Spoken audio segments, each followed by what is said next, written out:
안녕하십니까. 알파스트레이트 파트너스입니다. 2023년 2월 24일 금요일 마감 시장 보겠습니다.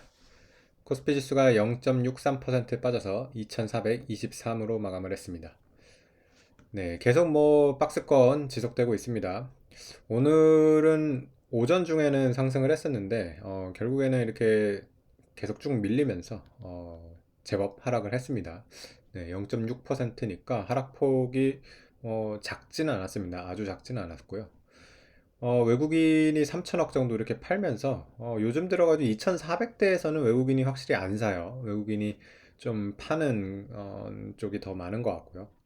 개인이 계속 사고 있어요. 개인이 2,400대에서 이렇게 많이 사는데 글쎄요, 2,400대가 사실은 박스권에서는 좀 상단이라고 생각이 되거든요. 그래서 그렇게 싸다는 사실은 생각은 안 듭니다. 왜냐면 최근에 보시면 이제 2200대나 2100대도 이렇게 갔었기 때문에 2400대가 뭐 가격적으로 아주 싸다 뭐 이런 느낌은 사실은 아니거든요. 그러다 보니까 좀 상황이 안 좋아지면 분명히 2300대나 이런 식으로는 얼마든지 그렇게 갈 수 있는 상황이긴 합니다. 네, 그래서 어쨌든 조금씩 야금야금 빠지면서 다시 이렇게 2,400대 초반 쪽에서 이제 많이 머물고 있는 그런 코스피 상황입니다. 간밤에 미국 증시는 좀 올랐었거든요. 그래서 우리나라도 오늘 좀 오를 것 같았는데, 네, 이렇게 빠져버렸습니다. 미국은 보면 다우가 0.3%, 나스닥이 0.7% 이렇게 오르면서 조금 그래도 상승을 했습니다. 나스닥이 더 상승을 많이 했는데요. 아무래도 이제 엔비디아의 영향이 컸습니다. 간밤에 이제 엔비디아, 네, 실적 발표 이후에 원래 장전에도 8%가 오르고 있었는데 이 장중에 이렇게 상승폭을 더 확대를 하더니만 결국 14%, 네, 굉장히 많이 올랐죠. 이렇게 크게 상승을 하면서 마감을 했습니다. 그러다 보니까 이런 좀 주도적인 이런 주식이 있다 보니까 엔비디아가 또 미국 내에서 시가총액이 그래도 제법 큰 편이거든요. 네, 한 10번째 안에는 들어올 겁니다.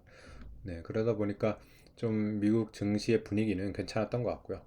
반면에 우리나라 같은 경우에는 좀 지금 주도할 만한 그런 큰 기업들이 좀 없습니다. 그래서 큰 기업들이 좀 힘을 못 쓰다 보니까 좀 약한 그런 모습이 나오는 것 같습니다. 네, 주요 종목 한번 보시면 삼성전자가 1%대 이렇게 빠졌고요. 그나마 2차 전지는 플러스가 조금 나긴 했습니다. 에너지솔루션이 0.7%, LG화학도 살짝 플러스가 났고요. 삼성 SDI는 0.1% 정도 이렇게 빠졌고요. 그 외에 이제 또 주요 종목들이 대부분 하락을 했는데요. 현대차도 1.3% 빠졌고요. 네이버, 카카오도 2%대 1% 이렇게 빠졌습니다.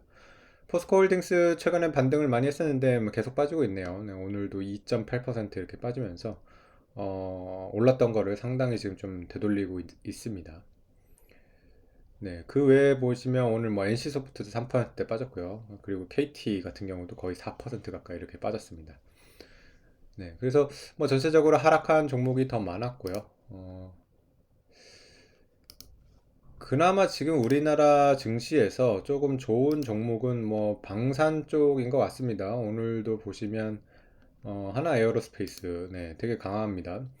1년 내 보면 지금 최고가고요. 네, 거의 아마 신고가 같네요. 네, 사상체육가를 갔어요. 오늘 사상체육가를 갈 정도로 지금 방산 쪽은 사실은 방산이 좋다는 얘기는 나온 지가 상당히 됐죠. 뭐 한 6개월 이상 이렇게 된 얘기긴 한데 그래도 항상 이 올라가는 이런 섹터들은 가격적인 부담이 있어서 이때도 한번 이렇게 피크를 치고서 많이 빠졌었거든요.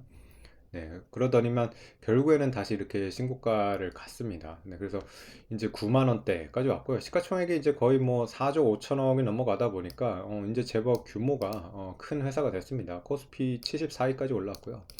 만약 코스피 50위 안쪽으로 이렇게 들어온다 그러면 이제 방산 섹터가 지수에 어느 정도 영향을 줄 수 있을 정도가 될 것 같습니다. 네, 그래서 과연 이런 하나 에어로스페이스가 이제 방산 쪽에서 가장 규모가 크죠. 네, 지금 보면 항공우주랑 거의 비슷한데, 네, 지금 살짝 더 앞섰네요. 이렇게, 뭐, 이렇게 두 회사만 합쳐도 한 10조 가까이 되다 보니까요. 이런 방산 업종이 과연 또 우리나라 증시를 조금 이끌 수 있는 그런 섹터가 될 수 있을지, 네, 그런 것도 한번 지켜보면 좋을 것 같습니다. 네. 그래서 어쨌든 전체적인 장은 참 지금 재미가 없습니다. 우리나라도 2,400대에서 뭐 거의 움직임이 없고요.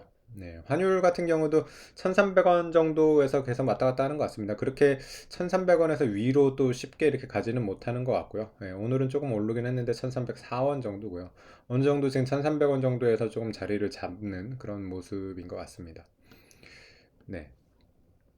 미국 같은 경우도 지금 보면 뭐 S&P 4,000 정도, 네, 그리고 다우가 33,000 정도에서 이렇게 큰 움직임이 없습니다.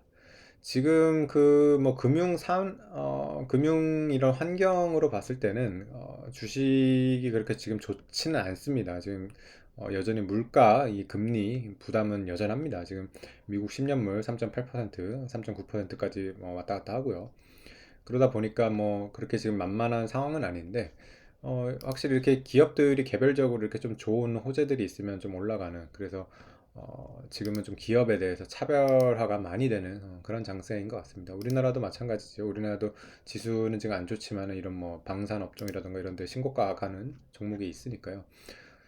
좀 종목에 따라 가지고 이렇게 좀 온도차가 날 수밖에 없는, 네, 그런 장이 계속되고 있는 것 같습니다. 네, 오늘 시황은 여기까지 하겠습니다. 감사합니다.